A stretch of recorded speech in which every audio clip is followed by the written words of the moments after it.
नमस्कार दोस्तों, स्वागत करता हूं आपके अपने YouTube channel the Vinay Kumar show में। आज के वीडियो में लेकर आया हूं एक इम्पॉर्टेंट टॉपिक जिसका नाम है नरेशन। नरेशन एक ऐसा इम्पॉर्टेंट टॉपिक है जो लगभग हर एक कॉम्पिटिटिव एग्जाम्स में पूछे जाते हैं। तो आज के वीडियो में हम नरेशन के बारे में जानेंगे। क्या होता है नरेशन, क्या होता है डायरेक्ट एंड इनडायरेक्ट स्पीच, कैसे डायरेक्ट स्पीच को इनडायरेक्ट स्पीच में बदला जाता है।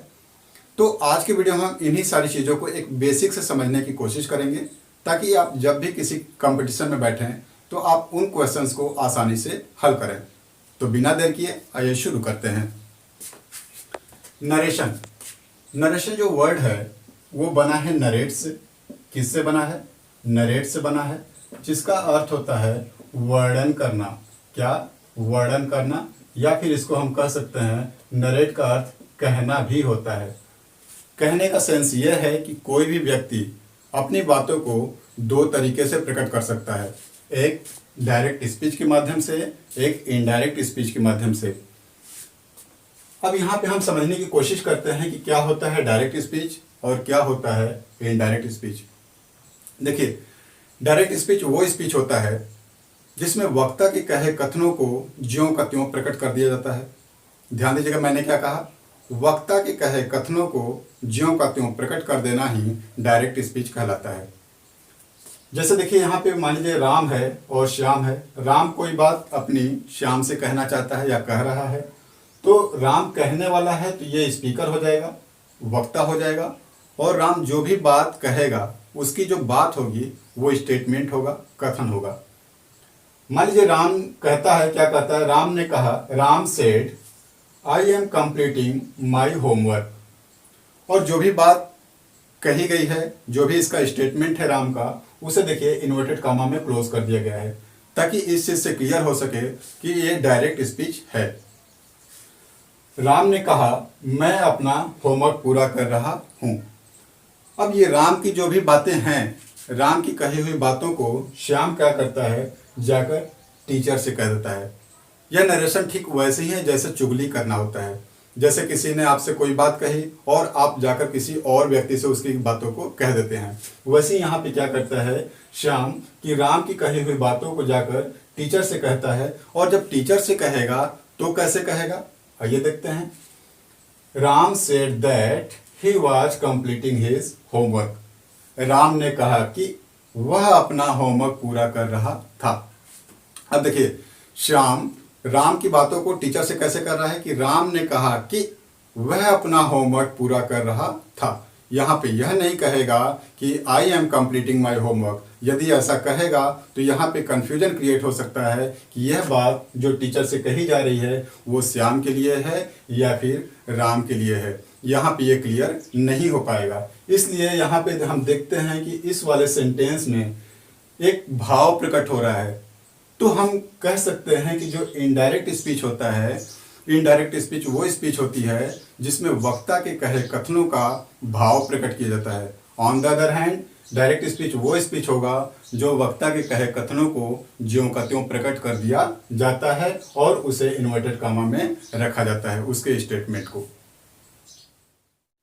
दोस्तों, यहाँ पे हमने पिछले स्लाइड से एक डायरेक्ट स्पीच का ही एक सेंटेंस लिया है जिसमें लिखा था कि Ram said I am completing my homework. इस सेंटेंस को लेने का कारण यहाँ पे यह था कि मैं आपको यह बताना चाहता हूँ कि हर डायरेक्ट स्पीच में दो भाग आपको देखने को मिलेंगे। पहला तो यह है सेड। सेड को बोला जाता है रिपोर्टिंग वर्ब। ध्यान रखिएगा, ये जो सेड है वो बना है से और इसको बोला जाएगा रिपोर्टिंग वर्ब। और जो स्टेटमेंट होता है जिसे इन्वर्टेड कामा में क्लोज करके रखा जाता है उस वाले भाग को बोला जाता है रिपोर्टेड स्पीच। क्या बोला जाएगा? Reported speech. रिपोर्टेड स्पीच इसे बोलेंगे, या फिर हम इसको बोलते हैं रिपोर्टेड पार्ट भी, रिपोर्टेड पार्ट। तो आपने यहाँ पे क्या देखा? हर डायरेक्ट स्पीच में दो भाग आपको देखने को मिलेंगे, एक रिपोर्टिंग वर्ब और एक रिपोर्टेड स्पीच। रिपोर्टेड स्पीच जो होता है उसे इन्वर्टेड कामा में क्लोज करके रखा जाता है, जिस भाग को बोला जाता है रिपोर्टेड स्पीच या फिर रिपोर्टेड पार्ट। और जो यहाँ पे सेड होता है या फिर आपको से देखने को मिलेगा, ये वर्ब होता है और इसको बोला जाता है रिपोर्टिंग वर्ब। और ये जो राम है रिपोर्टिंग वर्ब का सब्जेक्ट है। ओके, अब हम चलते हैं सेंटेंस की तरफ, देखते हैं कैसे कि डायरेक्ट स्पीच को इनडायरेक्ट स्पीच में कैसे बदला जाता है। तो वन बाय वन सेंटेंस के माध्यम से हम समझने की कोशिश करेंगे। तो सबसे पहले हम चलते हैं असर्टिव सेंटेंस की तरफ। असर्टिव सेंटेंस में डायरेक्ट से इनडायरेक्ट बनाते समय कुछ रूल्स होते हैं जिनके बारे में जान लेना अति आवश्यक है। तो सबसे पहले आइए हम उन रूल्स को जानते हैं। Thereafter we will move to the exercise. Rule number यहाँ पर 1 है कि डायरेक्ट स्पीच में रिपोर्टिंग वर्ब के बाद यदि कोई ऑब्जेक्ट हो तो रिपोर्टिंग वर्ब से, सेज या फिर सेड के बाद यदि कोई ऑब्जेक्ट हो तो इनडायरेक्ट स्पीच बनाते समय रिपोर्टिंग वर्ब को निम्न प्रकार बदलते हैं।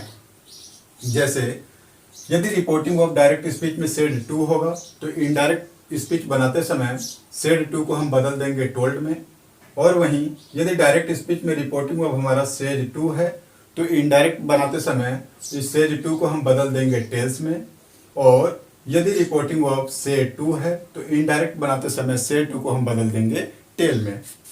जैसे यहाँ पे एक एग्जांपल है, Ram said to Mohan he is going to Agra. ये डायरेक्ट स्पीच है। यहाँ पर जब हम इनडायरेक्ट में इसको कन्वर्ट करेंगे तो ये हो जाएगा राम टोल्ड मोहन। ध्यान दीजिएगा यहाँ पे सेड टू को बदला गया है टोल्ड में, तो ये हो गया है Ram told Mohan that he was going to Agra. Subject Ram अपनी जगह पर है, सेड टू रिपोर्टिंग वर्ब को हमने चेंज कर दिया है टोल्ड में, और रिपोर्टिंग वर्ब का जो ऑब्जेक्ट मोहन है वो अपनी जगह पर है। तो इस प्रकार से हम देखते हैं कि Ram told Mohan that he was going to Agra हो जाता है। आगे हम ये भी समझेंगे कैसे दैट आया है, कैसे इसके टेंस में परिवर्तन हुआ है। अभी वो बाद की बात है। सबसे पहले हम ये समझ लेते हैं कि रिपोर्टिंग वर्ब को कैसे चेंज किया जा रहा है। ये तो बात ये हो गई कि जब रिपोर्टिंग वर्ब के बाद कोई ऑब्जेक्ट हो तो कैसे चेंज होगा।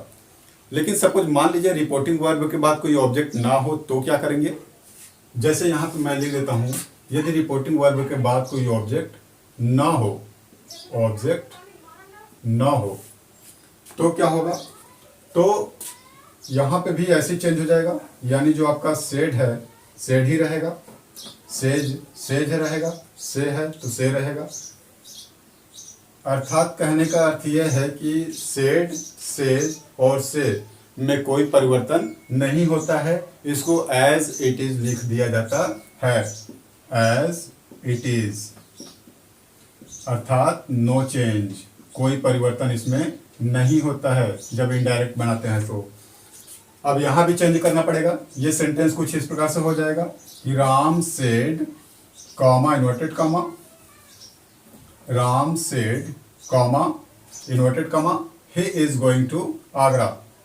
तो इसको जब हम इनडायरेक्ट में चेंज करेंगे तो ये हो जाएगा Ram said that he was going to Agra.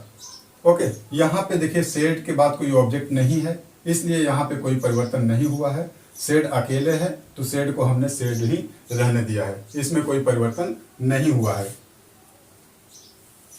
इसके बाद रूल नंबर 2 है, रूल नंबर 2 कि यहाँ पे देखिए रिपोर्टिंग वर्ब के बाद यहाँ कॉमा लगा है और इन्वर्टेड कॉमा में क्लोज करते हुए दूसरा सेंटेंस लिखा गया है, यानी कि स्टेटमेंट को लिखा गया है। तो इनडायरेक्ट बनाते समय कॉमा इन्वर्टेड कॉमा को हटा दिया जाता है और उनके जगह पे कनेक्टिंग वर्ड के रूप में दैट का प्रयोग किया जाता है। कॉमा इन्वर्टेड कॉमा को हटाकर कनेक्टिंग वर्ड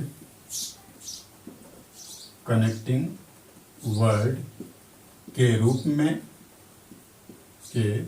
रूप में दैट का प्रयोग करते हैं, दैट का प्रयोग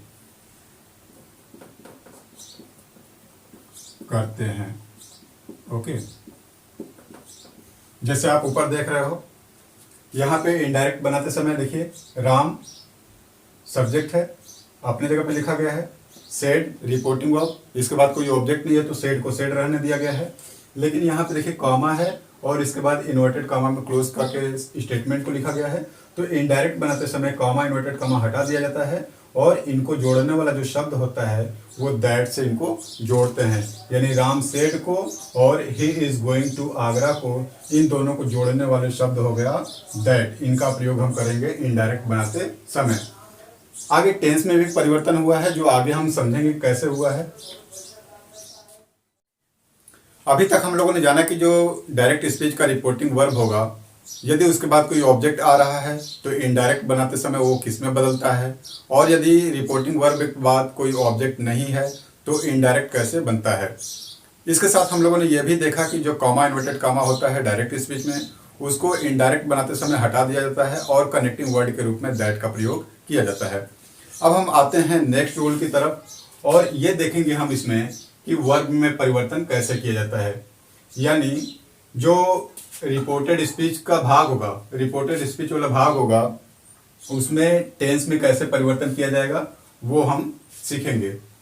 यहाँ रूल है, यदि रिपोर्टिंग वर्ब प्रेजेंट अथवा फ्यूचर टेंस में हो तो रिपोर्टेड स्पीच की क्रिया का टेंस नहीं बदलता है। नियम यह कहता है कि यदि रिपोर्टिंग वर्ब प्रेजेंट टेंस में होगा अथवा फ्यूचर टेंस में होगा तो रिपोर्टेड स्पीच की क्रिया का टेंस नहीं बदलेगा। जैसे यहाँ पे एक एग्जांपल है, Raju says Madan is ill. यहाँ पे जो सेज है, सब्जेक्ट के बाद देखो राजू के बाद सेज आया है और यहाँ पे मेन वर्ब में एस लग गया है, यानी कि प्रेजेंट इंडेफिनिट का पार्ट है, या हम कह सकते हैं कि ये प्रेजेंट टेंस है। इस प्रकार से यहाँ पे जो रिपोर्टेड स्पीच की क्रिया होगी उसमें कोई परिवर्तन हम नहीं करेंगे। अर्थात इसका जब हम इनडायरेक्ट बनाएंगे तो इसको इस तरह से लिखेंगे, जैसे राजू सेज, सेज का सेज रहेगा क्योंकि इसके बाद कोई ऑब्जेक्ट नहीं हुआ है प्रयोग, तो इस प्रकार से हम सेज लिखेंगे और कॉमा इन्वर्टेड कॉमा हटाने के बाद हम दैट का प्रयोग करेंगे। बाकी जो है उसमें हम कोई परिवर्तन नहीं करेंगे, इसके टेंस में हो जाएगा मदन इज इल। ओके, और इन्वर्टेड कॉमा यहाँ पे हटा देंगे, फुल स्टॉप का प्रयोग करते हैं। इस प्रकार से सेंटेंस हो गया, Raju says that Madan is ill.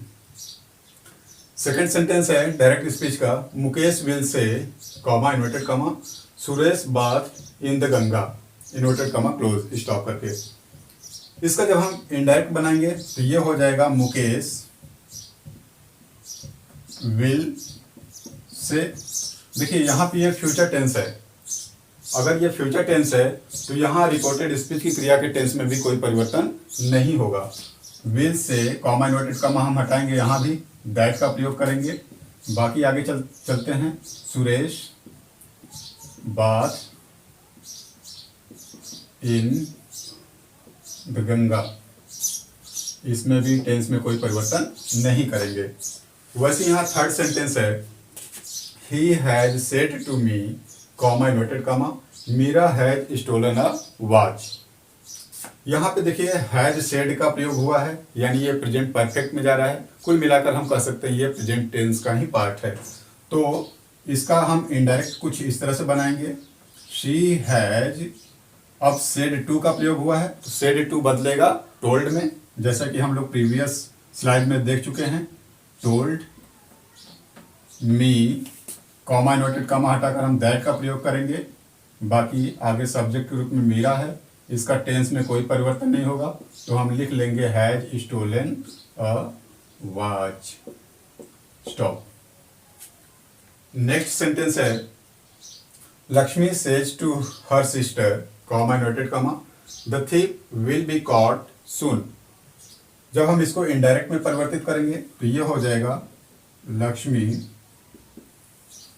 Says का प्रयोग हुआ है। अब देखिए यहाँ भी प्रेजेंट टेंस का पार्ट है तो इसके टेंस में कोई परिवर्तन नहीं होगा रिपोर्टेड स्पीच के, लेकिन यहाँ पे जो सेज टू आया है उसको हम चेंज करेंगे, सेज टू बदल जाएगा टेल्स में। यहाँ पे हम लिखेंगे, Lakshmi tells her sister comma inverted comma हटाकर दैट का प्रयोग करिए, आगे बढ़िए, the thief will be caught soon।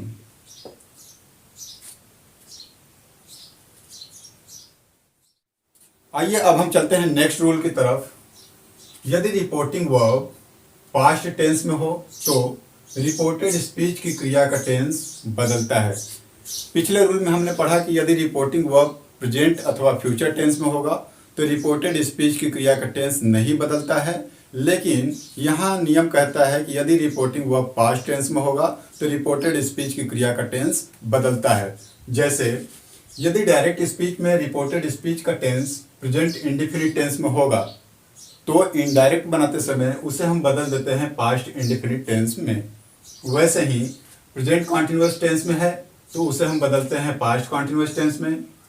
यदि प्रेजेंट परफेक्ट टेंस में है तो उसे हम बदलेंगे पास्ट परफेक्ट टेंस में, और वहीं यदि प्रेजेंट परफेक्ट कॉन्टिन्यूअस टेंस में है तो उसे हम बदल देंगे पास्ट परफेक्ट कॉन्टिन्यूअस टेंस में। आप क्या देख रहे हैं कि जितने भी प्रेजेंट वाला भाग है वे सब के सब पास्ट वाले में चले जा रहे हैं। और ये तो बात रही प्रेजेंट की। यदि हम पास्ट में आते हैं कि पास्ट वाला कैसे बदलता है, तो आइए देखते हैं। यदि डायरेक्ट स्पीच में रिपोर्टेड स्पीच का भाग टेंस यदि पास्ट इंडेफिनिट टेंस में है तो उसे हम बदलते हैं इनडायरेक्ट बनाते समय पास्ट परफेक्ट टेंस में। वहीं यदि पास्ट कॉन्टिन्यूअस टेंस में है तो उसे हम बदलेंगे पास्ट परफेक्ट कॉन्टिन्यूअस टेंस में, और पास्ट परफेक्ट टेंस में है तो वहाँ पे कोई परिवर्तन नहीं होगा। पास्ट परफेक्ट टेंस में है तो उसे पास्ट परफेक्ट टेंस में ही रहने देते हैं, और लास्ट में जो है पास्ट परफेक्ट कॉन्टिन्यूअस टेंस, इसमें भी कोई परिवर्तन नहीं होगा, यानी पास्ट परफेक्ट कॉन्टिन्यूअस टेंस में ही ये रहता है। प्रेजेंट का सब पास्ट में चला जाएगा, लेकिन जो पास्ट वाला भाग है वो पास्ट में ही रहेगा। बस यहाँ पे ये ध्यान रखना है कि पास्ट इंडेफिनिट का पास्ट परफेक्ट में बदलेगा, पास्ट कॉन्टिन्यूअस का पास्ट परफेक्ट कॉन्टिन्यूअस में बदलेगा, और पास्ट परफेक्ट और पास्ट परफेक्ट कॉन्टिन्यूअस इन दोनों में कोई परिवर्तन नहीं होता है। वही यदि हम फ्यूचर में बात करें तो फ्यूचर में देखो शैल होता है, तो शैल को हम बदल देंगे शुड में इनडायरेक्ट बनाते समय, और वही यदि विल का प्रयोग होगा तो उसको इनडायरेक्ट बनाते समय विल को हम चेंज करेंगे वुड में। इसके अलावा यदि कैन का प्रयोग हुआ है तो इनडायरेक्ट बनाते समय कैन को हम बदलते हैं कुड में, और यदि मे का प्रयोग हुआ है तो उसे हम बदलेंगे माइट में। रिपोर्टिंग वर्ब जब पास्ट टेंस में हो तो रिपोर्टेड स्पीच की क्रिया के टेंस में किस प्रकार से परिवर्तन होता है ये हमने सीख लिया है। अब आइए अब हम एक्सरसाइज के माध्यम से इसको और सॉलिड करते हैं। यहाँ पे आप जितने भी डायरेक्ट स्पीच देख रहे हैं वे उनके सब के सब रिपोर्टिंग वर्ब जो हैं वो पास्ट टेंस में हैं। जब रिपोर्टिंग वर्ब पास्ट टेंस में है तो रिपोर्टेड स्पीच की क्रिया के टेंस में किस प्रकार से परिवर्तन होगा, आइए देखते हैं। पहला डायरेक्ट स्पीच है Radha said comma inverted comma Krishna pledge cricket. तो जब हम इसको इनडायरेक्ट में बनाएंगे तो ये हो जाएगा राधा, सेड का सेड ही रहेगा क्योंकि इसके बाद कोई ऑब्जेक्ट नहीं प्रयोग हुआ है, इसलिए हम सेड को सेड रखेंगे। कॉमा इन्वर्टेड कॉमा हटाएंगे, दैट का प्रयोग करेंगे। रिपोर्टेड स्पीच में सब्जेक्ट हमारा कृष्णा है तो सब्जेक्ट कृष्णा लिखेंगे, और इसके बाद टेंस में हमें परिवर्तन करना होगा क्योंकि अब देखिए कौन सा टेंस है ये चेक करते हैं। सब्जेक्ट के बाद हमारा मेन वर्ब आया है प्ले, और प्ले में लगा है एस। इस प्रकार हम कह सकते हैं कि ये प्रेजेंट इंडेफिनिट का पॉजिटिव सेंटेंस है। अब जब प्रेजेंट इंडेफिनिट का पॉजिटिव सेंटेंस है तो इनडायरेक्ट जब बनेगा तो ये चला जाएगा पास्ट इंडेफिनिट के पॉजिटिव सेंटेंस में, और पास्ट इंडेफिनिट में जब बनेगा तो ये सब्जेक्ट के बाद हो जाएगा मेन वर्ब का सेकेंड फॉर्म, यानी प्लेज से हो जाएगा प्लेड। तो कृष्णा प्लेड क्रिकेट, ये हो गया इनडायरेक्ट स्टॉप। दूसरा डायरेक्ट स्पीच है Rohan said to me comma inverted comma Ram is writing a letter. इसका इनडायरेक्ट होगा रोहन सेड टू है, सेड टू को हम चेंज करेंगे टोल्ड में, told me comma inverted comma हटाएंगे, दैट का प्रयोग करेंगे। राम सब्जेक्ट है अपने जगह पर रहेगा। टेंस कौन सा है, इज का प्रयोग हुआ है यानी प्रेजेंट कॉन्टिन्यूअस है, जाएगा पास्ट कॉन्टिन्यूअस में, वहां पे हो जाएगा वाज, क्योंकि राम एक सिंगुलर है इसके अनुसार हो जाएगा वाज। वहां भी मेन वर्ब में आईएनजी का प्रयोग होता है तो करेंगे हम राइटिंग अ लेटर। इस प्रकार से पूरा जो इनडायरेक्ट होगा Rohan told me that Ram was writing a letter. तीसरा डायरेक्ट स्पीच है Sohan said comma noted comma Rekha has completed her work. इसका हो जाएगा सोहन, सेड का सेड रहेगा क्योंकि इसके बाद कोई ऑब्जेक्ट नहीं है, कॉमा इन्वर्टेड कॉमा हटाएंगे, दैट का प्रयोग करेंगे। रिपोर्टेड स्पीच का सब्जेक्ट वही रहेगा, रेखा है, किसी का नाम है रेखा। अब यहाँ पे देखिए हैज का प्रयोग हुआ है यानी कि प्रेजेंट परफेक्ट टेंस में है, और जाएगा बदलेगा तो पास्ट परफेक्ट में चेंज हो जाएगा। तो पास्ट परफेक्ट में होता है हैड। इस प्रकार से हम हैज को चेंज कर देंगे हैड में, और वहां भी मेन वर्ब का थर्ड फॉर्म ही प्रयोग होता है, तो हम कर देंगे कंप्लीटेड हर वर्क। इस प्रकार से जो इनडायरेक्ट होगा वो हो जाएगा Sohan said that Rekha had completed her work. Next है she said comma inverted comma the dog died in the night. इसका जब हम इनडायरेक्ट बनाएंगे तो ये हो जाएगा she said that comma inverted comma हटा, सब्जेक्ट हमारा द डॉग है, द डॉग। अब यहाँ टेंस देखिए कौन सा है, सब्जेक्ट हमारा डॉग है, इसके बाद मेन वर्ब का सेकेंड फॉर्म यूज हुआ है डाइड, यानी पास्ट इंडिफिनिट है। पास्ट इंडिफिनिट का पॉजिटिव सेंटेंस है, तो पास्ट इंडिफिनिट बदलेगा पास्ट परफेक्ट में, और पास्ट परफेक्ट में होता है सब्जेक्ट के बाद हैड लगेगा और वहां पे मेन वर्ब का थर्ड फॉर्म आता है, तो हो जाएगा सब्जेक्ट डॉग और इसके बाद हेल्पिंग वर्ब हम यूज करेंगे हैड, और मेन वर्ब का चूंकि थर्ड फॉर्म वही होता है डाइड ही है, तो वही रहेगा इन द नाइट। ओके, इनडायरेक्ट हो गया इस प्रकार से she said that the dog had died in the night. Next they said comma inverted comma Umesh had won the match inverted comma close. इसको इनडायरेक्ट में चेंज करेंगे तो ये हो जाएगा दे said that Umesh subject Umesh. अब देखिए टेंस कौन सा है, पास्ट परफेक्ट में है, और जैसा कि हम लोग जानते हैं पास्ट परफेक्ट टेंस और पास्ट परफेक्ट कॉन्टिन्यूअस टेंस में कोई परिवर्तन नहीं होता है, तो यहाँ पे जो पास्ट परफेक्ट टेंस का हैड है वो हैड का हैड ही रहेगा, इसमें कोई चेंजिंग हम नहीं करेंगे। हैड वन द मैच, इस प्रकार से हो गया आपका indirect. They said that Umesh had won the match. Next है Neha said to Rekha comma inverted comma Nidhi will see a picture. इसका इनडायरेक्ट हो जाएगा नेहा, सेड टू को हम बदल देंगे टोल्ड में, रेखा ऑब्जेक्ट है, कॉमा इन्वर्टेड कॉमा हटाएंगे दैट, निधि सब्जेक्ट। अब चूंकि यहाँ पे देखिए फ्यूचर इंडिफिनिट का प्रयोग हुआ है यहाँ पे विल, तो विल को हम बदलते हैं वुड में, तो इसका हो जाएगा Nidhi would see a picture. Okay, ये पूरा इनडायरेक्ट हो गया। Neha told Rekha that Nidhi would see a picture. Assertive sentence में इनडायरेक्ट बनाने के नेक्स्ट रूल है कि यदि रिपोर्टिंग वर्ब पास्ट टेंस में है और रिपोर्टेड स्पीच की क्रिया में कोई सांसारिक सत्य, आदत संबंधी तथ्य, कहावत या ऐतिहासिक तथ्य हो तो क्रिया का टेंस नहीं बदलता है। पिछले वाले स्लाइड में आपने क्या देखा था कि यदि रिपोर्टिंग वर्ब पास्ट टेंस में है तो रिपोर्टेड स्पीच की क्रिया का टेंस बदलता है, जैसे प्रेजेंट इंडिफिनिट से बदल जाता था पास्ट इंडिफिनिट में, प्रेजेंट कॉन्टिन्यूअस से पास्ट कॉन्टिन्यूअस में। कहने का अर्थ यदि रिपोर्टिंग वर्ब हमारा पास्ट में होता था तो रिपोर्टेड स्पीच की क्रिया के टेंस में परिवर्तन हो जाता था। लेकिन यहाँ पे क्या नियम है कि यदि रिपोर्टिंग वर्ब पास्ट टेंस में है और रिपोर्टेड स्पीच की क्रिया के टेंस में कोई सांसारिक सत्य है, अर्थात यूनिवर्सल ट्रूथ, आदत संबंधी तथ्य है, हैबिचुअल एक्शन, कहावत, प्रोवर्ब या ऐतिहासिक तथ्य, हिस्टोरिकल फैक्ट हो, तो ऐसे दशाओं में रिपोर्टेड स्पीच की क्रिया के टेंस में कोई परिवर्तन नहीं होगा। जैसे देखिए यहाँ पे पहला है father said comma inverted comma the earth moves round the sun. अब ये क्या रिपोर्टेड स्पीच वाला भाग बता रहा है, किसी सांसारिक सत्य को बता रहा है, यूनिवर्सल ट्रूथ को बता रहा है, जो पृथ्वी है वो सूर्य के चारों ओर चक्कर लगाती है। तो ऐसे सिचुएशन में हम क्या करेंगे कि हम रिपोर्टेड स्पीच के टेंस में कोई परिवर्तन नहीं करेंगे, अर्थात इसका जब हम इनडायरेक्ट बनाएंगे तो हो जाएगा father said comma noted comma हटाएंगे that the earth moves round the sun. Okay, round the sun. चूंकि ये प्रेजेंट इंडिफिनिट में है लेकिन फिर भी इसमें कोई परिवर्तन हम नहीं करेंगे।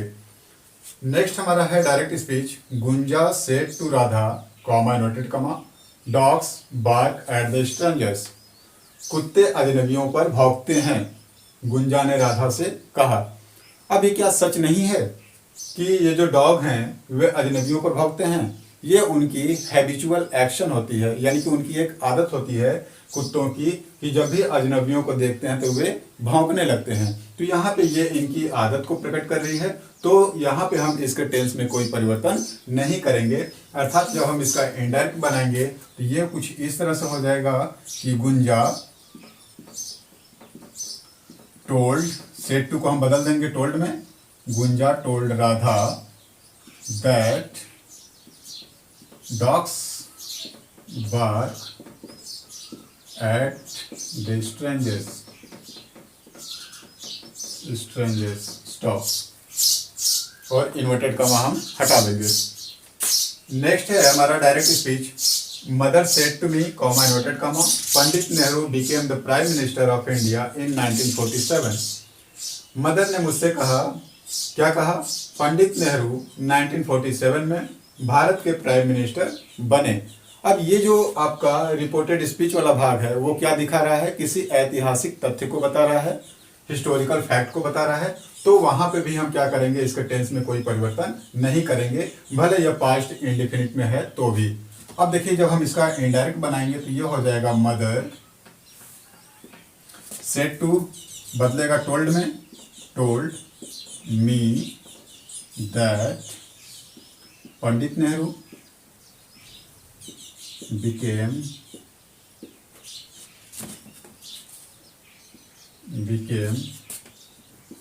the prime minister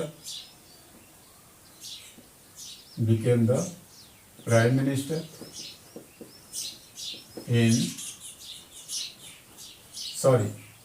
became the prime minister of India in 1947. Okay, last है he said comma inverted comma, honesty is the best policy. उसने कहा ईमानदारी सबसे अच्छी नीति है। अब यहाँ पे क्या शो कर रहा है? एक प्रोवर्ब को शो कर रहा है, कहावत को शो कर रही है। तो ऐसे सिचुएशन में भी हम इसके टेंस में कोई परिवर्तन नहीं करेंगे। तो ये हो जाएगा आपका indirect, he said that honesty is the best policy. Okay, honesty is the best policy.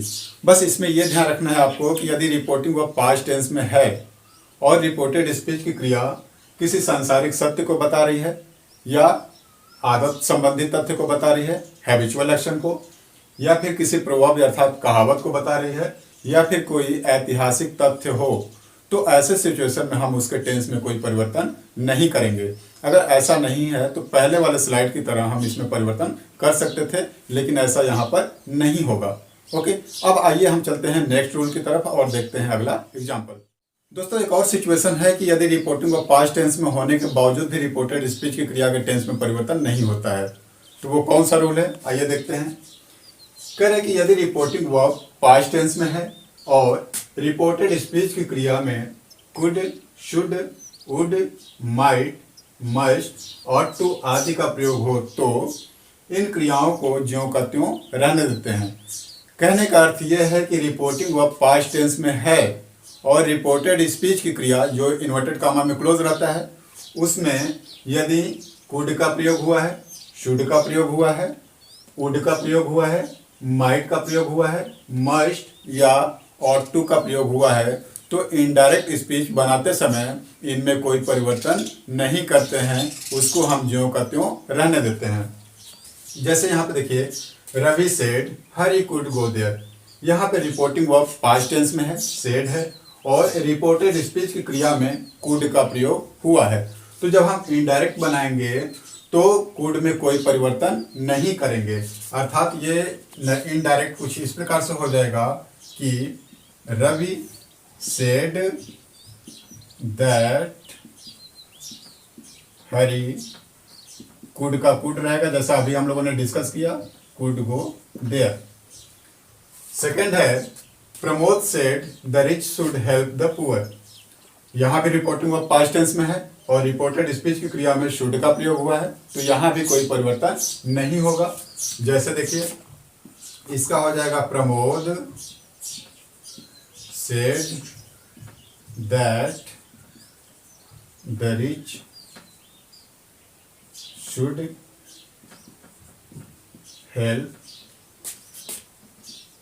The poor. Okay.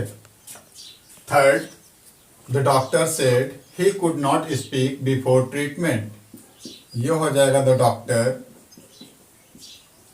said that he could not speak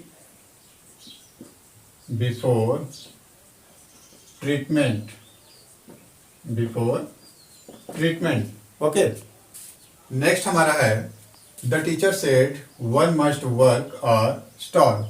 तो इसका इनडायरेक्ट हो जाएगा द टीचर। यहाँ भी देखिए सेड का प्रयोग हुआ है, रिपोर्टिंग वर्ब पास्ट टेंस में है, तो सेड का सेड रहेगा, और कॉमा इन्वर्टेड कॉमा हटाएंगे दैट का प्रयोग करेंगे। वन मस्ट का मस्ट रहेगा, इसमें कोई परिवर्तन नहीं करेंगे, जैसा कि हम लोग नियम पढ़ रहे हैं। मस्ट वर्क और स्टार, फुल स्टॉप। नेक्स्ट है last, the hermit said to them everybody ought to be honest। हर्मिट ने उनसे कहा, साधु ने उनसे कहा, सभी को ऑनेस्ट होना चाहिए, सभी को ईमानदार होना चाहिए, बनना चाहिए। ought to का जो सेंस होता है वो चाहिए का सेंस में होता है, तो इसको जब हम इनडायरेक्ट में परिवर्तित करेंगे तो ये हो जाएगा द हर्मिट सेड टू को हम बदल देंगे टोल्ड में, told them that everybody ought to be honest। Okay. तो ये रहा वर्ब में परिवर्तन। अभी तक हम लोग ये सीख रहे थे कि असर्टिव सेंटेंस में वर्ब में कैसे परिवर्तन किया जाता है। अब इसके अगले वीडियो में हम जानेंगे कि प्रोनाउन में कैसे परिवर्तन किया जाएगा। तो प्रोनाउन में परिवर्तन को जानने के लिए stay connected with this channel, and तब तक आप लोग पढ़ते रहिए, मस्त रहिए और एंजॉय करिए। Thanks for watching.